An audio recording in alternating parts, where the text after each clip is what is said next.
যে ভারত সরকারের পক্ষ থেকে 16/5/2025 বিগত সরকারের কাছে এই সেন্সাস চালু করার জন্য প্রয়োজনীয় চিঠি এসেছিল। আমি ইস্যুটাকে পলিটিসাইজ করব না। It's a great unfortunate that the then state government did not responded. Bharat সরকারের এই চিঠিকে কোনো রেসপন্স করেননি এবং এটা একটি কনস্টিটিউশনাল অব্লিগেশন এবং ম্যান্ডেটারি সেন্সাস।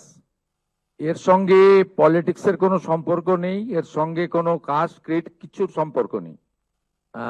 সবাইকে অনুরোধ করব যে এই যে প্রক্রিয়া চলবে আমাদের 1 আগস্ট থেকে ফেব্রুয়ারির এন্ডের মিডনাইট অবধি, এই পুরো প্রক্রিয়াতে সবাই মিলে এটাতে অংশগ্রহণ করবেন, কোঅপারেশন করবেন।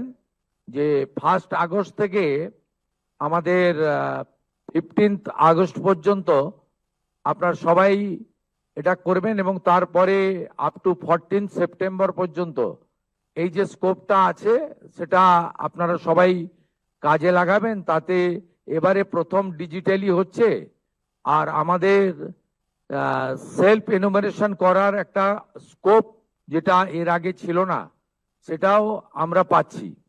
আমি এই সেন্সাসে সকলের অংশগ্রহণ, পার্টিসিপেশন এবং আপনাদের সবার সহযোগিতা প্রার্থনা করব, কারণ এটি অত্যন্ত গুরুত্বপূর্ণ এবং বিশেষ করে আমাদের এই রাজ্যে সেন্সাসের ডাটা খুব ইম্পর্টেন্ট।